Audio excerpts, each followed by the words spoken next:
Welcome back, everybody. We're going to kick off August with a bang or a throw, and you'll know why we're talking about that in a second. On with me today is a very, very cool actor. He's also a writer, he's a producer, and a Brazilian Jiu-Jitsu black belt, Timothy Davis of Showtime's Billions. Welcome to the show, Tim. Thank you so much for having me, Alan. This is very exciting to do this virtually. Yeah, I love that, and you guys don't know, but Tim and I actually almost intercepted in Wisconsin, so we almost got to do this live, but it didn't work. So we're working on it, and once this whole unfortunate situation with COVID and what's happening in our country is over, we're hoping to start doing these in person. But for now, this is our setting, and you have this two-shot. I know you're sick of it, but that's the best we can do at the moment. All right, Yeah. so I know you as Chef Ryan, and other people know you as Chef Ryan on Billions, which is my second favorite TV drama of all time. Only your I, second? huh? Only your second? It's my second. It's my The West Wing is my first. It's not gonna budge. That's the one. Billions is my second. West Wing, Uh, amazing, yeah, amazing favorite of mine too. So I can't fault you for that.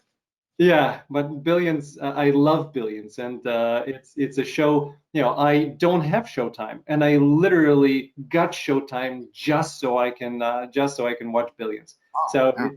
it's that kind of a show for me. I think from an acting perspective, it is so incredibly rich. The people that you get a chance to work with in your scenes, it's ridiculous. And we're going to dive into that a little bit later, but let's start somewhere else.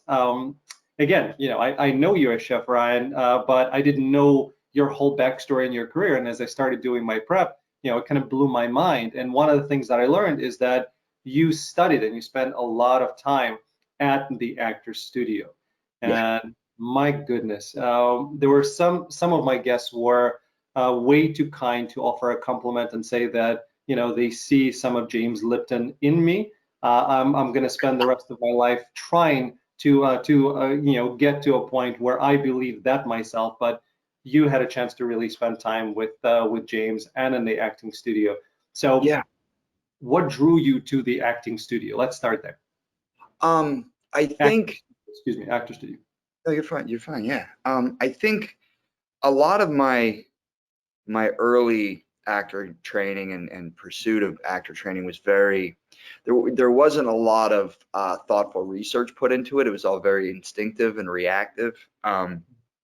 Uh, and so I knew when I first got into acting, I was in college, and uh, I knew I wasn't liking what I was gone to the college to study, and fell into acting on a dare and sort of fell in love with it, and uh, ran through that whole program very quickly, and knew that I wanted to go to New York to act. But even that was very instinctual and just was coming from the idea that, like, it's the whole anxiety of influence thing, right? Where like your first influence is sort of uh, you wind up emulating. And I just sort of knew that all of the acting I was interested in doing, it seemed to keep leading back to this road of the actor's studio. That I was um, the actors, I was very interested in the material they were doing. I was interested in their style of acting, and I'm like, well then that's just where I've got to go. Um, and I felt like I had, at the time, I felt like I had some level of talent, although that's sort of an issue that I never really address anymore. And being a young dude, probably overestimated my level of talent. Um, but I also knew there was something missing in terms of my training, because I hadn't been doing it for very long. Um, so uh, I wound up almost on a whim auditioning for the Actors Studio Drama School, and didn't think I would get in, and hadn't really researched other graduate programs or anything, and just knew that the Actors Studio is where I wanted to go. Auditioned, and I remember doing my scene, and it was in the Tisch building on 12th Street in New York, in Manhattan. And I get done with the scene, and Lipton comes down from the back row, um, and he comes in, he calls me to the front of the stage, and very serious. I never met him. Very serious, very somber, and he says, has me kneel down on the stage because he's about, shoulder height. The stage comes up to about his shoulders, and he goes, "Are you ready to commit yourself the next 3 years to intensive actor training?" And I was like, "Yeah, sure."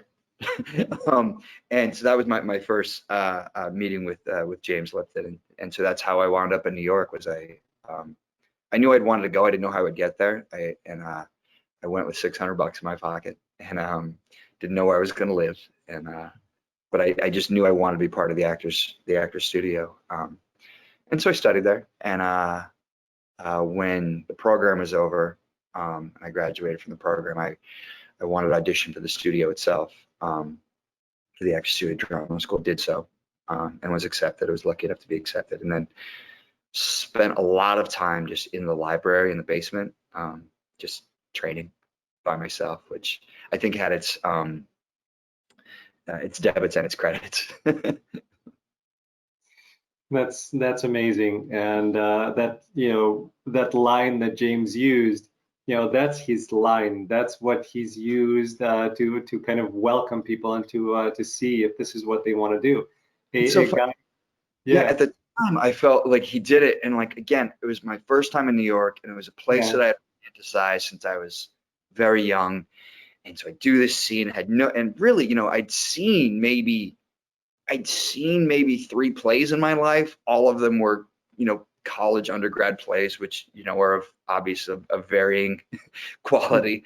yeah, So you don't have a lot of context, and I'd never met a man like James Lipton before. And so when he comes down to the stage and said that, it felt very, very somber and and I think that's his intention, for whatever interest that the school had in me. It was an expression of that. But I remember leaving going like, wow, I felt like that was really a unique moment of personal connection.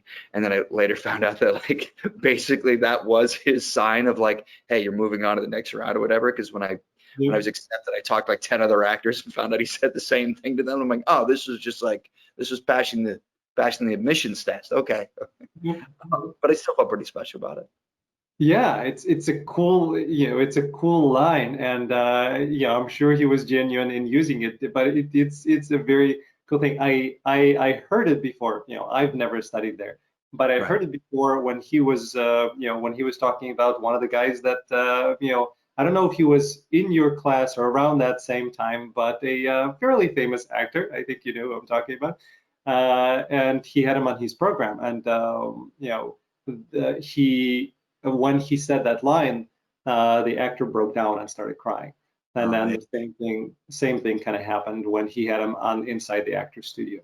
So I it's was, I think 2 years behind Bradley, I think. I guess Um, and what, what I mostly remember about, their class and our class was we had this agreement that we were going to play all these sports against each other. okay. Um, and our class the guys in our class felt very sort of scrappy, we felt like a bunch of like scrappy, dorky theater kids, right? And Bradley was sort of very emblematic of what it seemed that class of guys was. They were all ridiculously talented, and they all seemed incredibly handsome, and they all seemed um, uh, I don't know if you've ever seen the movie Meatballs, but it felt very much like, yeah, Exactly, yeah, like we were the Bill Murray camp and they were the yeah, Mohawk camp. And yeah. so we had this idea that we'd play them at sports, and that we would, um, uh, um, in whatever sort of class rivalry we envisioned, we would beat them, and they destroyed us in everything. I remember we played a game of football at Central Park, and Bradley specifically intercepted me, um, on maybe the worst pass I've ever thrown in my life. And then they beat us at basketball, and I think we stopped playing sports after that because they just kept beating us at everything. My goodness. I don't know if I should mention that, but I don't think you were, I mean, you weren't that dorky. You were a co-captain of your high school football team, and you competed in judo when you were at Iowa State. So I think you had some things to offer to the team.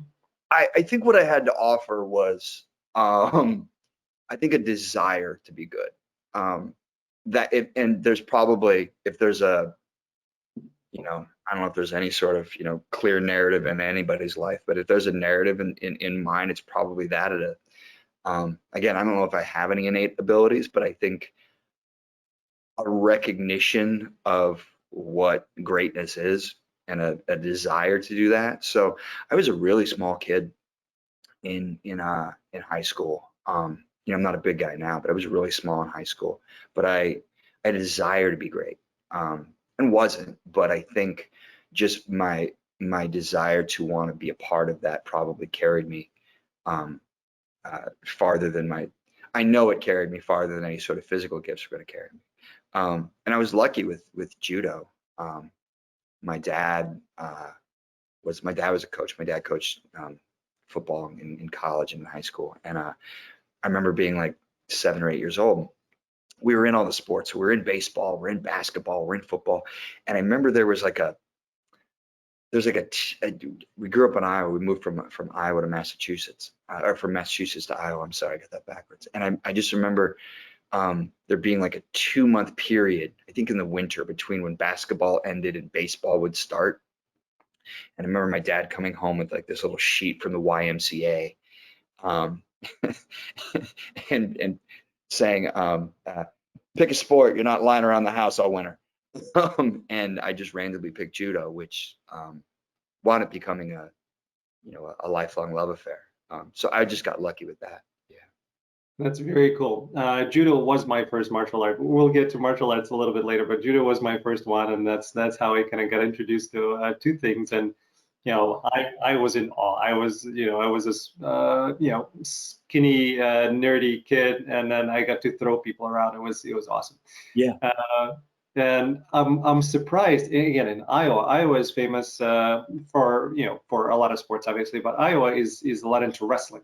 So it's Yes. not judo necessarily. So it's interesting that you picked judo as opposed to Greco-Roman or any other type of wrestling. It's so weird because when I look back on it, right, is that I was so, again, sort of this reactive ideas of what you wanted to be versus maybe things you um, had a more natural affinity to. Um, it never occurred to me to go into wrestling because that was during basketball season. And I remember, just growing up, especially coming from Boston, I was a big Larry Bird fan. Um, and there was, NBA television. There was, NBA was on the television, college basketball was on the television, and football was on the television. And so it just seemed that, oh, well, these are the sports I should be playing. These are the sports that seem of interest to everyone around me. And it just never occurred to me to try wrestling. Even once I got into judo, it Hmm. never occurred to me like, hey, maybe I should supplement this with some other grappling. Um, yeah, I was playing judo as a kid in this state that is, known as historically one of the best wrestling states, has some of the best Hmm. collegiate Olympic wrestlers ever. And it just never occurred to me to like maybe check it out. To this day, when I'll train with really great wrestlers, and I still do jiu-jitsu to this day, and my wrestling is still, comparatively terrible. So yeah, it never occurred to me. I don't know why, other than just I had an idea in my head that like football and basketball and baseball are what I need to be doing. That's very cool. I love that. Let's clear one more thing up. As you kind of mentioned that again, you went to college. You were in Iowa State. You were studying a different major. Since you didn't mention it, I'm not going to bring it up either. It's fine. Um, it's journalism. Okay. Yeah, I didn't know whether it was some sort of a sword point or whatever, so I didn't want to press any buttons. Yeah. But you were studying journalism, and then you said on a dare you kind of started doing acting. What made you kind of flip the switch and say, "Ooh, this is my thing. I love this, and I want to dedicate more of my time to it." Well, it probably starts with why I selected journalism in the first place, which was, I went to the college I went to because there were some older guys from my college or from my high school that were at that college that were very excited about me coming to that college. That's probably about as much research and reflection I did. Like, oh, I love these guys. I'm gonna go to college with these guys. Um, Again, any sort of life plan, and um, there's a great amount of privilege in being able to do that and saying like, oh, I'm just going to go to college with my friends. And I'm a bit embarrassed by that, as I reflect back on it. But I knew I wasn't, athletic enough to be, elite at any sort of sport. My grades were fine, but I probably underachieved because I was much more interested. It's funny, I look back and I was much more interested in cultural things. I was much more interested in film and television and books than I was in, accomplishing anything scholastically. Again, as I look back, as I reflect back, all sort of the signals were there of where I should be going. I just ignored them all. And I remember even picking after I decided like, oh, if these guys want me to come to college with them and I'll have a social group there, I should pick a major. Again, normally it goes the other way around, that you figure out what you want to study and do and select a school that way. And I knew I liked writing. And journalism seemed to be the closest thing that Iowa State had to any sort of writing program. Again, journalism is a wildly different thing than creative writing. Obviously, it's a wildly different thing than screenwriting or playwriting or English literature or writing novels or anything. So again, my lack of depth and reflection was really betraying me. So I decided I'll do that, and immediately hated it. Immediately. I liked being a part of the school newspaper. I liked the discussions that happened. Again, I was very interested in culture. I was very interested in ideas. So I was very interested in meeting other people that had different ideas than me, or in many cases could articulate ideas I had, but just much more intelligently, with much more gravitas and earned perspective on it.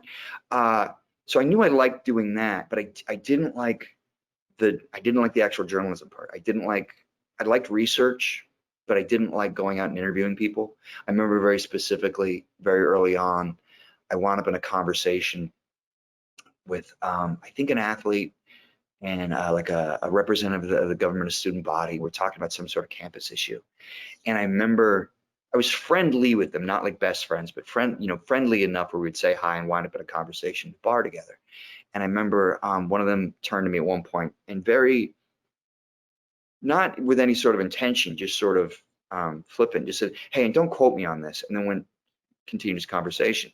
And I remember a light bulb went off of me going, "Oh, anybody who knows me on a personal level knows that sort of like trust and loyalty are attributes that I value."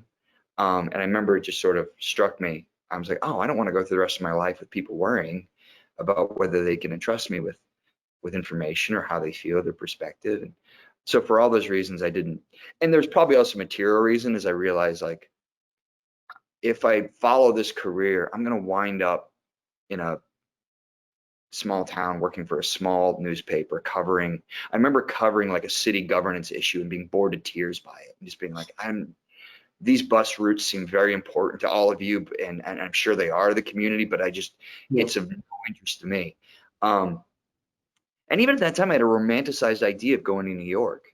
And so the idea of winding up in like, a small town, covering city ordinances, just seemed terrifying to me. And I remember then I did a semester of like doing the electives and just partying. And I was going to leave school.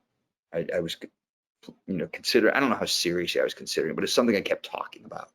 And one of my buddies just said, "You should go join the acting program because you're so damn dramatic," sort of making fun of me about it, because I think he had a sense I didn't have any real intention of leaving school. I just didn't have any sense of what I wanted to do. But I remember him saying that and me just going, yeah, I should do that. I have no idea why. And so I went, I found the head of the acting program at the college, and I was actually terrified to meet him because there was a class on campus called Theater 106 that was infamous or celebrated as the easiest course on campus for any major, right? And it was literally arts appreciation, and literally all you had to do was go to stuff. Like you could go see like a play, you could go see a band, you could go see a symphony, right? And you'd come back and you'd write like a paragraph review on it. Basically, you just had to like, it was basically like an attendance report. Like I participated, I showed up, and I failed that class because that was the semester where I was, really struggling in terms of what I was doing, wasn't going to classes. And so I wound up not going to anything. And so I was terrified that this guy would recognize me. By the way, it's a class that I think 1,000 people every semester take, right? So the idea that this one guy would remember me from 2 semesters ago and be like, you, is, I was clearly overvaluing and overestimating my importance and significance in scholastic life there. But I was very nervous because of that he would recognize me, not want me to be a part of the program right there. But I was clearly making too big a deal out of it. I showed up, said, I've never done this, but I think I'd like to try it. And he's like, yeah, sure. Again, you can just enroll in those classes. So I'm sure from his perspective, he was perplexed why I felt like I needed to come down and have a conversation with him about whether this was the right move. Because, most people who particularly at Iowa State, there are other undergraduate programs and places you can go, I think, if you're serious about having an acting career. And we had wonderful facilities at Iowa State, but it's primarily an agricultural and science and technology school. And so we had these wonderful facilities, and I think for the attributes the school had, it was a wonderful place to be. But it's not like I was trying to it's not like I was trying to get into Juilliard or something. He was like, yeah, take my basic acting class here in the middle of Iowa. And so I took that course, and I remember I didn't understand anything. Again, all my references were movies, right? I'd seen maybe 2 plays in my life. But I remember our first assignment was go find a monologue to do.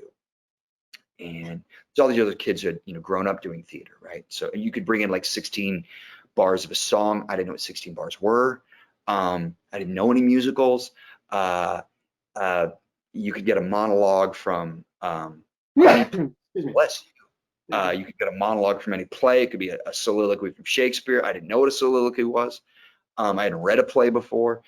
And so I remember, I think the monologue I brought in was that's the second one. It usually comes into go on. Sorry.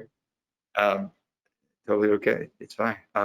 So I think the monologue I brought in fact, I know this now that I remember this. I brought in Tom Barringer's monologue from Platoon. Yeah, why not? Is a monologue for film and TV, but again, other people were bringing in page-and-a-half monologues from, Wendy Wasserstein and David Mamet and Shakespeare and Craig Lucas and all these other great playwrights, and I had no idea what I was doing. But I remember getting done, and it was the first time I didn't know what I was doing. But I also remember I feel like it was the first time that it felt like where I should have been. Mm-hmm. I was like, oh, I don't know how to do this yet, but this feels like what I should be doing. As I look back on it, again, I don't know if I had any skills. I wasn't particularly athletic, although I wanted to be. I wasn't particularly studious. I don't know if I have any sort of great natural intelligence. At the time, I wasn't particularly disciplined, but I remember standing there going, I remember feeling strongly about a lot of things, which is, not I think, an attribute that's unique to me. But I remember getting done and feeling like, you mean I just get to express how I feel about stuff? That's what this is? Okay, well, that I can do. That felt I think it also felt freeing to me. I think the other idea about an occupation, finding an occupation, again, in this country, we're so utilitarian, you've got to identify an occupation which you can earn a sensible living and go do that, right? And I remember, again, I was so influenced by movies. I remember always watching a movie and wanting to have the occupation of the person in the movie that I was watching. I'd watch Angel Heart and I'd want to be a detective, right? I'd watch A Few Good Men and I'd want to be a naval lawyer, right? I'd watch Unforgiven and want to be a cowboy, right? Yeah. And most of these were not real occupations that were realistic for me at 18 years old to go pursue. And so it never occurred to me that oh, well, maybe rather than trying to be the naval lawyer or the cowboy or the detective in 1955 Harlem, you could do what the guy on the screen is doing. You could go be an actor. I don't know why that had never occurred to me before, but that was the first time that it felt like it. I felt that I was in a I was going to say home, which sounds so corny, but it felt like the first time I was in my element. Yeah. And It so it makes yeah. It makes a lot of sense. I again, same thing for me in terms of I know I cannot be a lawyer and a doctor and all of these things, but I can play them and I can feel a little bit of what it's like. yeah, And David Costabile, Uncle Wagsy on Billions, who you get to play with. He was a journalist on The Wire, so he got to experience that. that's right. Uh, Yeah. Yeah, so I think that was it. There was the idea of like I liked research, and I liked researching so many different things. There's the Kerouac quote about like I like too many things. I like too many things. I get distracted from one thing and move on from one thing to another. Probably every 17-year-old white kid falls in love with Kerouac for a moment, but that resonated in terms of like why I don't want to be a journalist. I knew that, but I'm like I would like to, but I'd like to be a journalist for a while, right? I don't want to go to law school, but I'd like to be a lawyer for an attorney for a while, yeah. and that appealed to me. And I don't know if your father was a police officer, but I don't know if he ever wanted you to be a cop. Hey, you get to play a detective, you get to play a Secret Service agent, you get to Yeah, play all sorts of law enforcement guys. I think, So, yeah, I think I think when it's very young, when you're very young, you emulate your father for a while. yeah. I did, and my father's one of the best men I know, so uh, emulating him is not a poor choice. But I also figured out very quickly I didn't want to be a police officer, and my father transitioned into coaching football. So That's, I'm not sure. I'm not sure after a certain period how much he wanted to be a police officer either. But yeah, the yeah. idea of I think there's things I picked up from my father that gave me a natural affinity for certain genres and certain types of characters. And I think anything in sort of that law enforcement procedural area is probably one of them. Yeah. No, it's cool. And again, we in acting we talk about types, and there's certainly a type, and you definitely have a chance to play within that type. Yeah. Let's get back to New York for a second before we get to LA.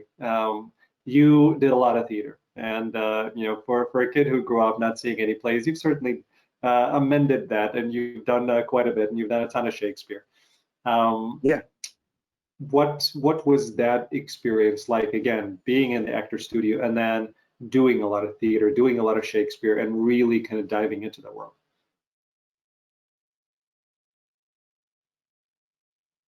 Um, everything serves you in some way.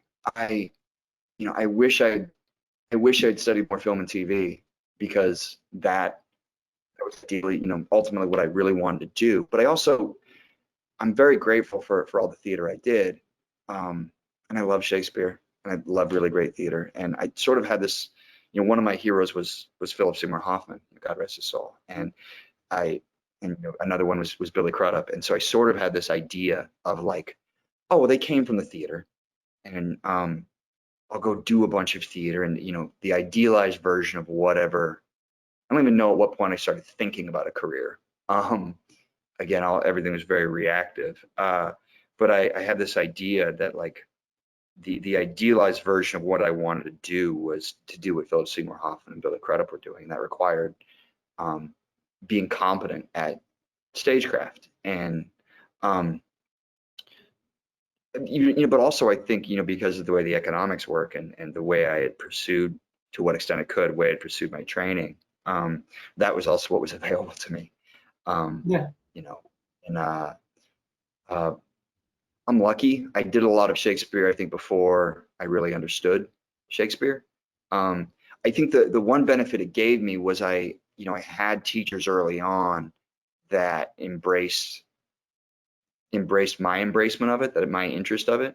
So I never, for better and for worse, there was never any sort of fear or reluctance instilled in me about Shakespeare. And so for better, that meant that I found ways to personally connect with it in a contemporary way. For worse, like I really didn't it took me a long time before I really even had any interest in, iambic pentameter or, scanning or, prose versus verse, or any of those things. I came to this much later once I realized that, again, maybe just feeling things strongly and identifying with a character wasn't going to be sufficient, particularly when you're dealing with something like Shakespeare. But at the time, I didn't have any fear about diving into it.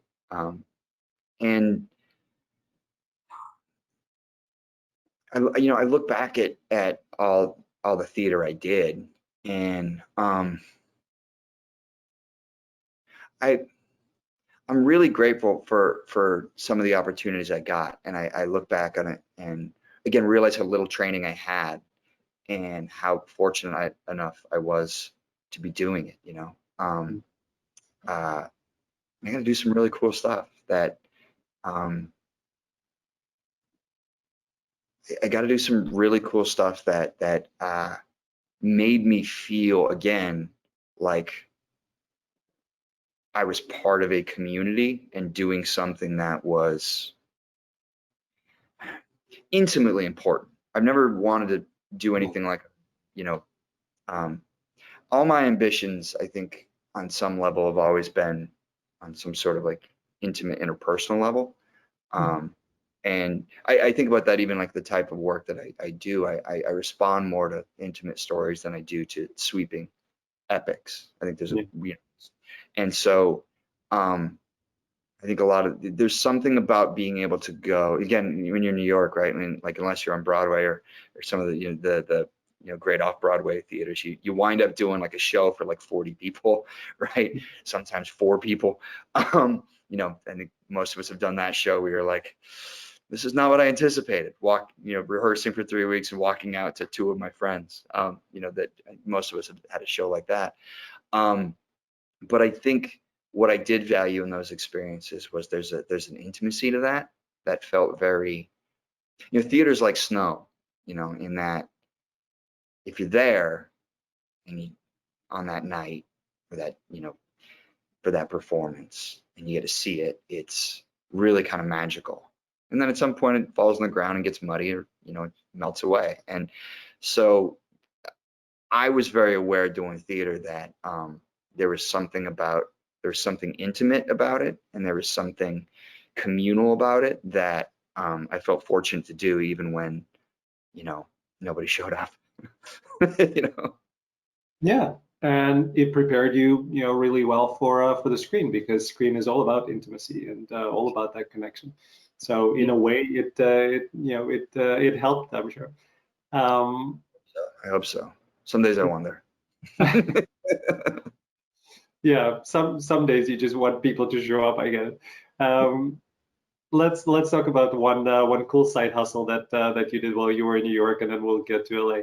So while you were in New York, while you were acting, you were a personal trainer on Steven Soderbergh's films, and you got to work with a bunch of cool actors. That's a great side gig. Yes and no. I'm really careful about this. I'm very grateful that I got to do it. I met a lot of amazing people there. It allowed me to survive in New York, which, it is a really tough town. And again, I think a lot of my ideas about acting were antiquated by the time I arrived in New York. So I arrived in New York at the turn of the century. But I think a lot of my ideas about New York were, coming from experiences from people who had come up in like the 60s and 70s. And obviously, 3 decades later, New York's a different place. And I don't think I had anticipated how difficult it was going to be to survive financially in New York. And that's, primarily because, I mean, on my end, it was, I had anticipated because I just hadn't done my work and my research. But also like Los Angeles, is primarily an entertainment town. So community supports, your pursuits in entertainment. So there's always a pocket you can find, a neighborhood where like artists can live, right? There's support jobs for that. There's survival jobs for that. There's a network of support that's intrinsic to the LA experience to support excuse me, that support people that are trying to, make it in the entertainment industry. New York has that, but it's tertiary, right? It's primarily a finance town, and then it's probably a media town, and then it's probably either a political or fashion town, right? And entertainment's there, but entertainment's really like fourth or fifth. And so when I stumbled into personal training, um, uh,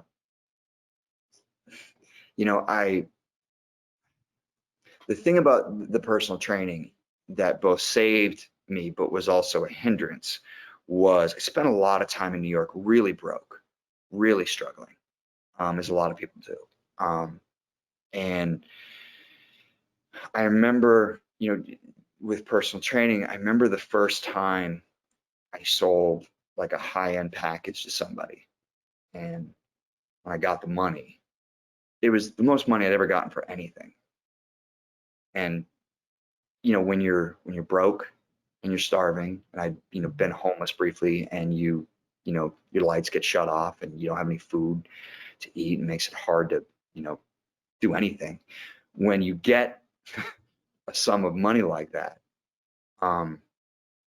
it's incredibly seductive.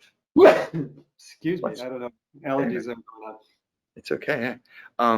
When you get a sum of money like that after struggling economically and materially for so long, it's very seductive.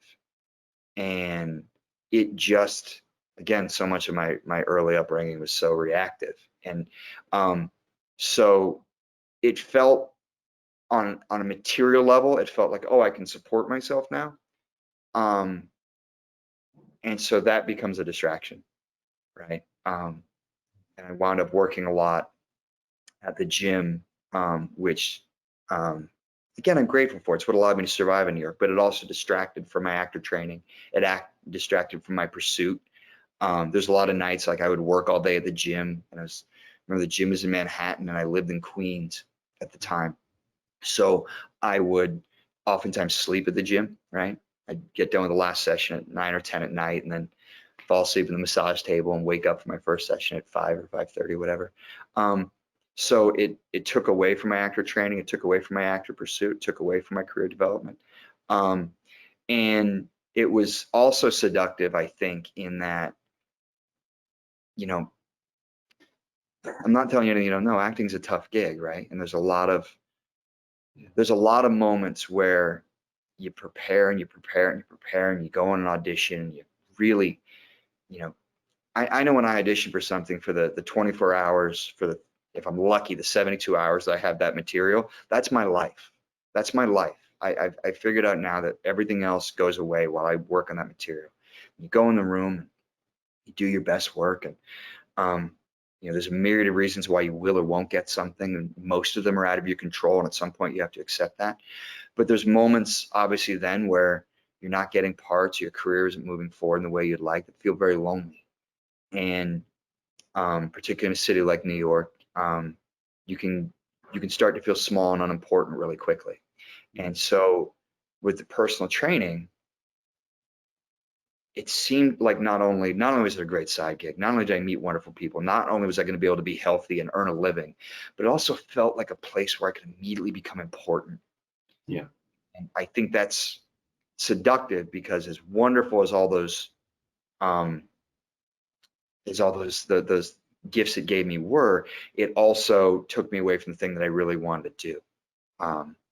That being said, yeah, I don't get a do girlfriend experience. I think if I hadn't met Steve, and I have some questions about how I wound up in that movie. I've heard differing. I didn't have to audition for it, but I've heard varying stories of how I was invited to be a part of it. In any case, I was incredibly grateful, and I was incredibly lucky to be a part of it. But Steven obviously was the director of it, and he and I had worked together briefly on a personal training capacity. And the male lead of the movie, Chris Santos, is to this day a dear friend of mine. Chris actually saved me in New York. Chris and I started out as personal trainers together. Chris was the one who I was probably gonna get fired as a personal trainer. In a lot of ways, it was as tough a job as it wasn't as tough a job as acting, but getting started was in the way most careers are. You know, I think maybe that's just another thing in terms of grit I hadn't yet, you know, just ingested, was this idea that like starting any career is probably pretty rough and requires, you're going to run into resistance that you don't anticipate. But Chris several times literally saved me, would pull me aside and say, you know, you need to do this and this. This is how you're going to survive here. And it was a very competitive place, and so he really saved me and allowed me to stay in New York. So when he was cast in the movie, I was incredibly happy for him, and so getting to do a scene with him just felt. I remember there was a moment when we were filming that, and we're in the bar on the Lower East Side, and we got to improv the scene. Steven's a genius. I can't I think most people know that, but I think and I got to work with him like one day on set, but the level of command he has over his skills and his vision for what he wants to do is so complete and so total, that there's just a level of competence isn't even the word. There's just a level of command of a room when that I felt that day, that felt very supportive and felt very safe and felt very. I just remember feeling like after all the years of struggle in New York, and I'm doing a movie, I'm not doing a Steven Soderbergh movie. I'm in a Steven Soderbergh movie. We're shooting the Lower East Side when all I ever wanted to be was an actor in New York. I'm doing this scene with one of my best friends, and we get to improv it, which coming from the actor studio was something, you know, you hear all the legends of, not only are you training, you know, in an improvisatory manner often, but like all the legends you hear of what this actor did that was improvisatory, and what this actor did that, you know, made that character, made that, you know, and you get to do that. It felt very special, and I was very lucky to be a part of that. There's a mild albatross, I think, to being in that movie, which was, you know, the marketing of that movie was that Steven, I think it was the second project where he was using non-actors, right? So, you know, Chris had acted when he was young and was interested in returning to acting, and Chris is an actor to this day. And I had trained as an actor. This was one of the other things that personal training was, you know, both a gift and an albatross to me, was while I was personal training, because I was aware that I wasn't pursuing acting as diligently as I need to, you know, in terms of, I think it's the Julia Cameron book about the artist, where I think I'd become a shadow artist. I was very interested in theater. I was very interested in films. I had opinions about them. Occasionally, I would, you know, go to the actor studio still, but there was like a 2-3 year period where I wasn't pursuing it the way I had when I'd first come to New York. And so I was very aware of that. And one of the other cool things about being a personal trainer was at the gym we were at, I got to meet a lot of fancy people. And I got to meet a lot of people that were doing the thing I wanted to do. And I was very aware of, not even aware of, I think in my head, I invented this idea of a caste system. I knew I didn't want to bother them at all about their career pursuits. And so I sort of set up in my head that I wouldn't address those things ever with them. And so I wouldn't discuss them with them at all. And so it became a secret to most people at the gym that I even was an actor, to the point where I remember doing a play in 2005 called Cowboy versus Samurai. We did it at the Rattlesnake Theater in New York. It's a wonderful play by Michael Galamko, my friend who had gone to the Actor Studio Drama School, Lloyd Suh. It's a wonderful, wonderful playwright. Directed it, and it was me and Joel De La Fuente, C.S. Lee, and Hannah Moon. And Joel is just one of the, everybody in that cast is lovely, but Joel is one of the kindest, best, most accomplished actors. And I learned a lot about how to behave in a rehearsal room and on set and professionally from Joel. And that was a wonderful experience doing that play. But what I remember most about it in terms of the personal training was Joel had gone to NYU and was friendly. I don't know the extent of their relationship. Was friendly with Billy Crudup because Billy Crudup had also gone to school there. And Billy Crudup was one of my heroes. Billy was also personal training with the owner of our gym. And so I had kept it a secret that I was acting at this point. Yeah. And I remember coming to the gym one day and Billy was there. And unbeknownst to me, Billy had come and seen the play that weekend. Oh. And he came up to me and he's like, hey, you were in Joel's play, right? And there's other personal trainers around there who have kept this a secret from him. And I was like, yeah. And he's like, you were really good, man. And I was like, thanks, man. Thanks. I got to go train this guy now. And I ran away. And you know, I reflect back, you know, I'm so lucky that I got to personal train. It's what allowed me to survive in the city. Yeah. It's how I met so many wonderful people. But there was a moment of one of my heroes. Again, we talk about like theater and, you know, the intimacy, right? And the communal connection that you get from theater. Because the Rattlestick isn't a huge house. It's a wonderful house, but it's not a big house. And this guy who, since I started acting, I'm like, oh, I want to be like that guy. This guy came up to me and said, hey, man, good job. And I was as polite as I could be to him while still escaping. And, you know, I look back on that and I find that unfortunate that I wasn't able to enjoy that or really take that compliment at the time. So the personal training was wonderful, but and gave me a lot of gifts. And you can't change your path. But I do also know it required a sacrifice of a part of me that I wish I hadn't. Yeah. No. Yeah. Thank you for sharing. It's really important for people to hear on so many levels. I really appreciate it. Let's talk about LA, right? You moved to LA, and again, you're very introspective, and you're all about the reality of what is happening, which I really appreciate. I probably use some more introspection, but thank you for that. I want more introspection, so please keep it coming, because the point of the show is not just so I can get a chance to talk to the people who I admire. The point of the show is to let the audience in and kind of peel back the curtain and let them know what is actually happening and what is our business really like from the inside, from the people who are, you know, you see them on television or you see them on the big screen. You know, how did they get here and what is it really like? You know, is this a career that is an easy one, or is this a really difficult one where almost nobody makes it? People don't understand the intricacies of it because they see the lights, the glitter, and the fame. And this is what I wanted to do. I wanted to talk and get real conversations going. So this is perfect. Please continue. Don't hold anything back. Very sweet. Okay. So again, in doing my prep, kind of on you, some things stood out to me, and one thing in particular was like, it hurt me personally just reading that about you, and I want to ask you about it because this is the reality of what the acting life is like. And I think I read that your first audition was for Terminator 3: The Rise of the Machines. It went to Nick, who did a great job. But I get it, right? We audition for things, we don't get them, we move on. The one that really hurt me was Glee.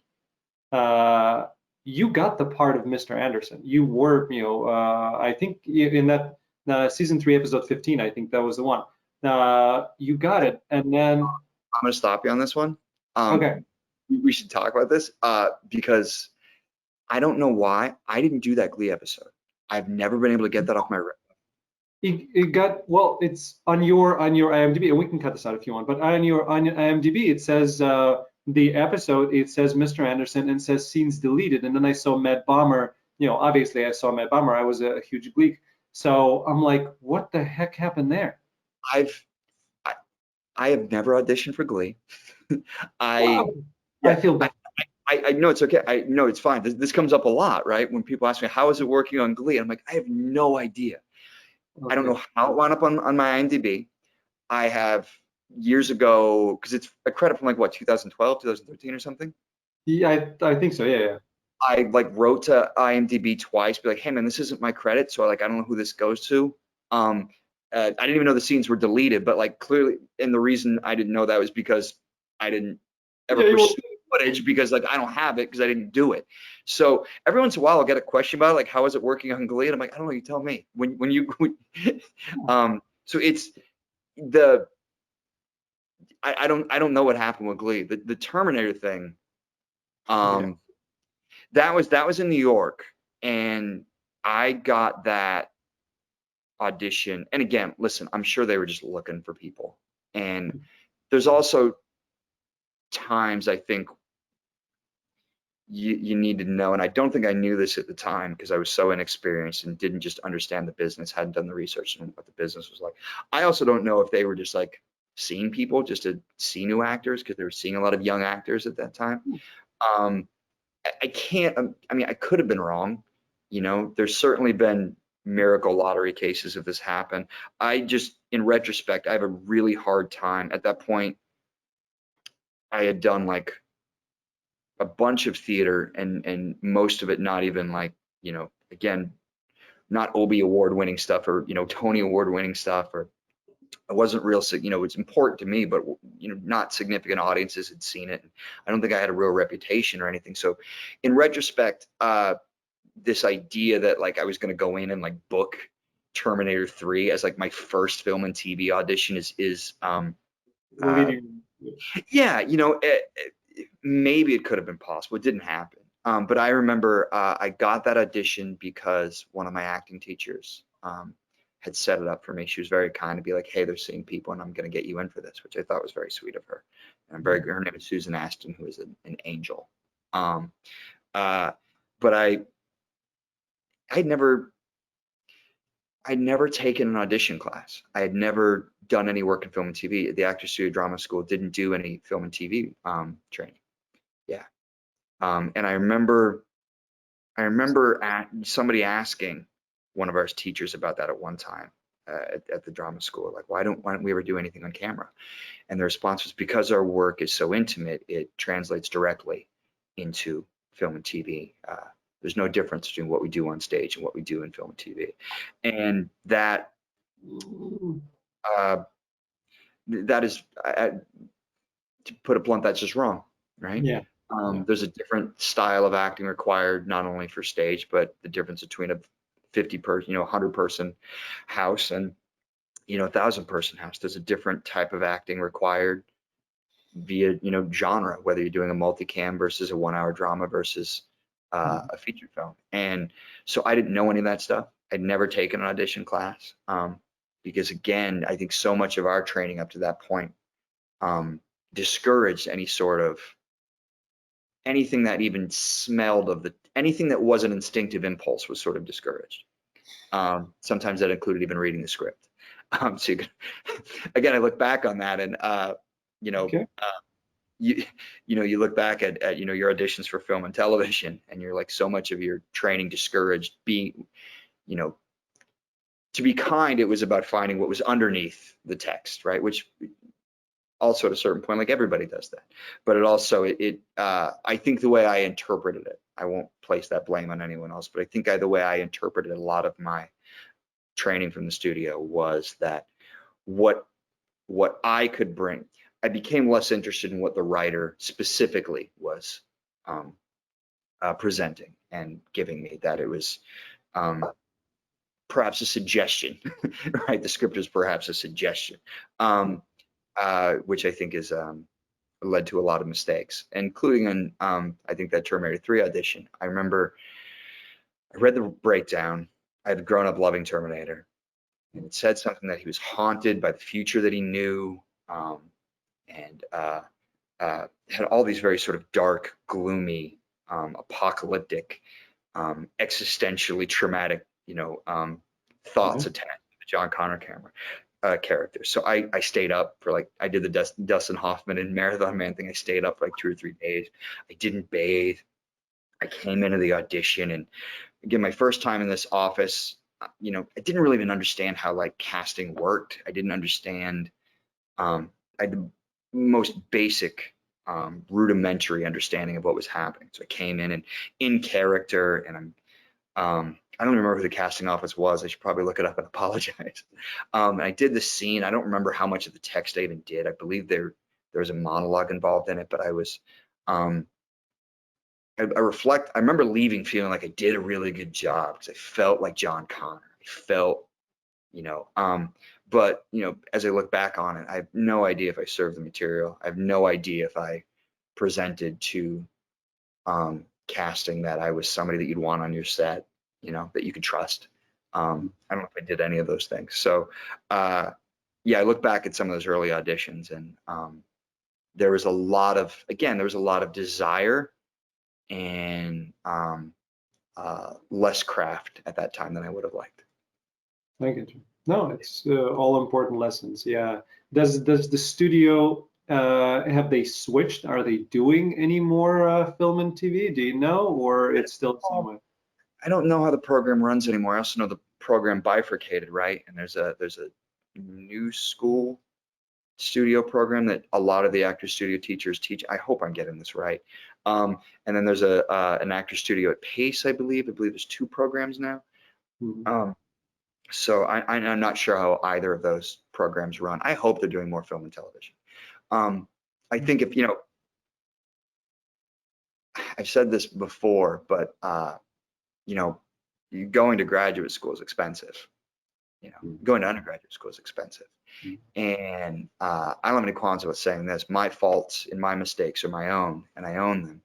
But I do think it's near criminal to invite people to come to your program that charges them tens of thousands of dollars per year, right? And that can put people into debt where they're taking out loans. This is a larger problem, I think, of our entire the American academic educational system, but I certainly think our theater programs aren't without fault. I think to charge people tens of thousands of dollars per year so that their personal debt can run into the high five figures, sometimes even six figures, for a career in which 94% of us are unemployed at any one particular time,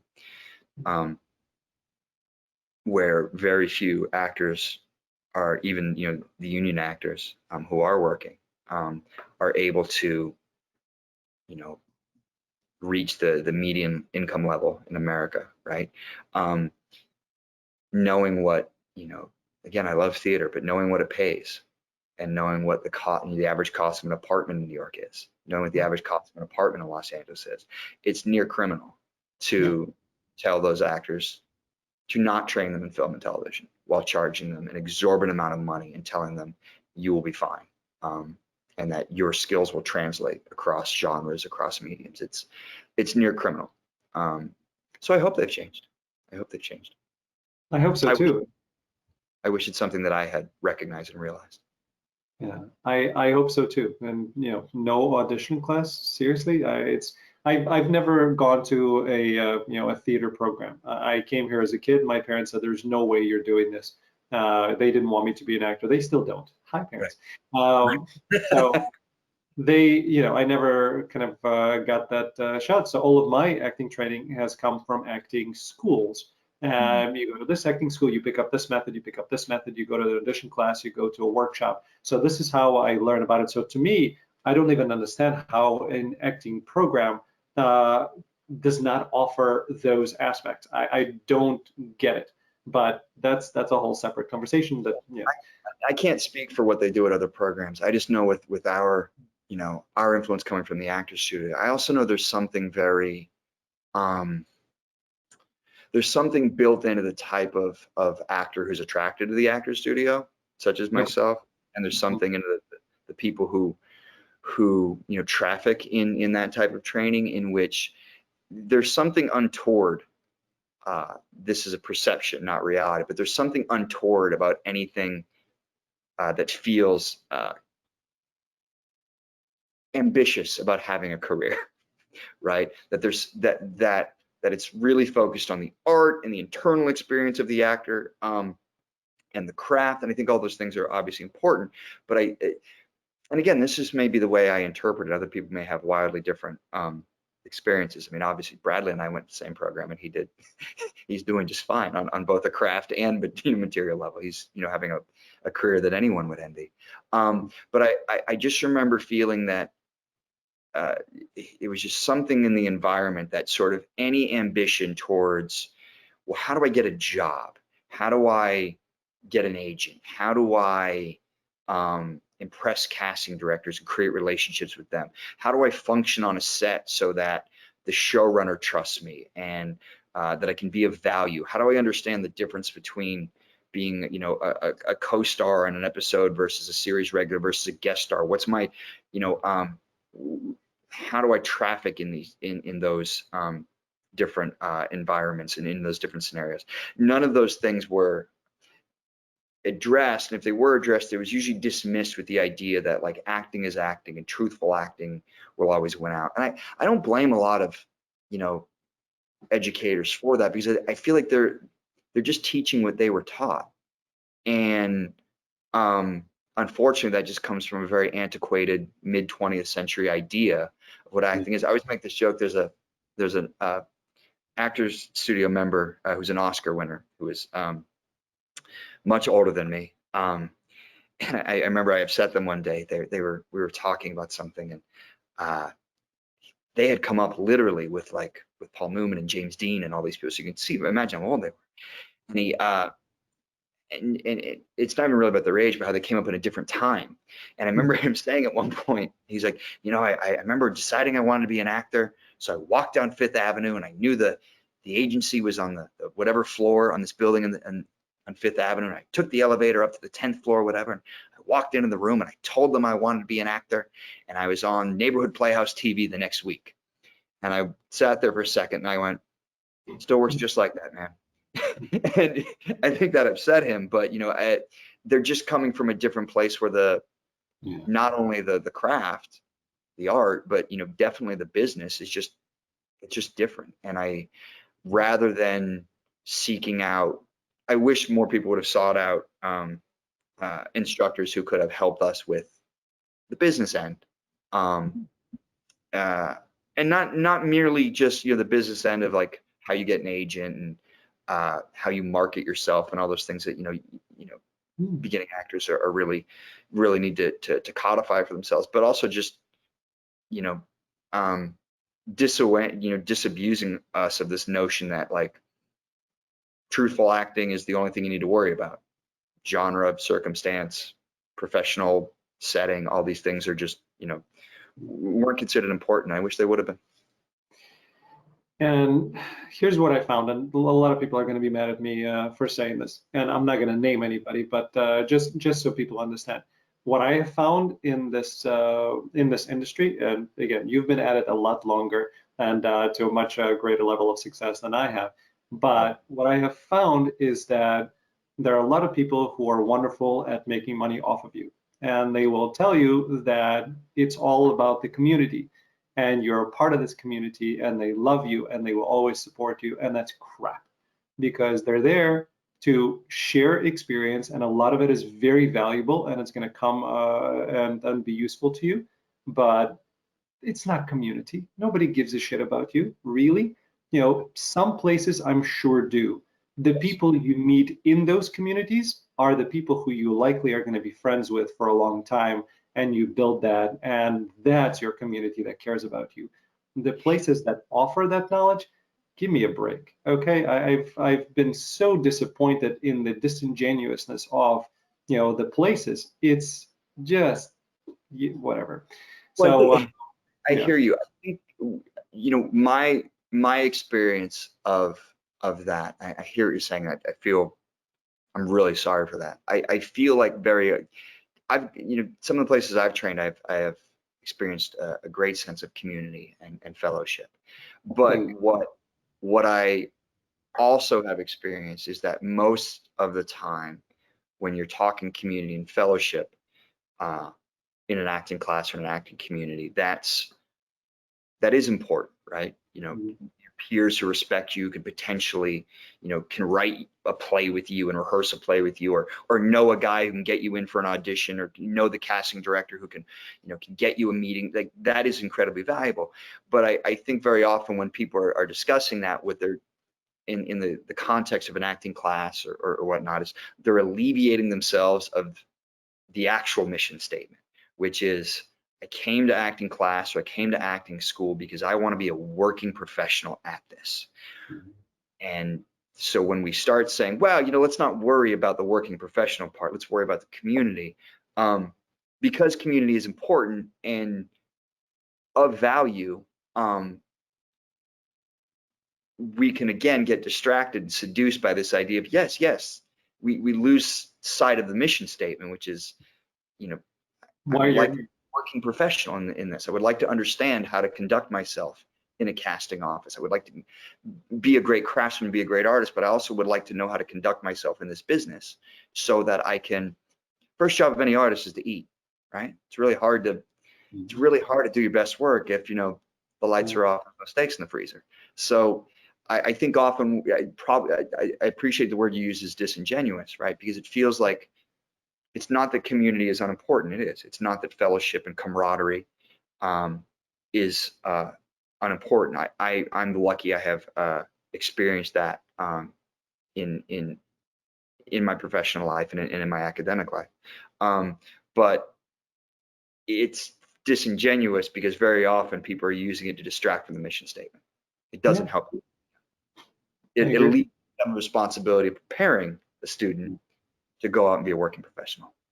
Yeah, or supporting them after you're done with the class and you're no longer paying them for another class. So. Well, yeah, that leads to another thing, is that I'm very consider the source, right? I think about that a lot. I'm very I love talking about acting. I love talking about the business. I love talking about writing. I'll talk with anybody about that. I'm very enthusiastic about it. I'll share whatever I know. But in terms of taking advice or counsel, I'm very selective about that. In that, I tend to listen to the people who are working. I tend to listen to the people who are doing the thing that I want to do. And I think that's an important thing, I think, for any young working artist to remember, is that if there's certain teachers, as much as I respect them and love them, I knew I had to leave because there was points when, you don't have experience with auditioning for a decade or so. You haven't been on a set for a long time. So your perspective is antiquated. And I need to go listen to somebody who's working now. I need to listen to somebody who's doing the thing I want to do.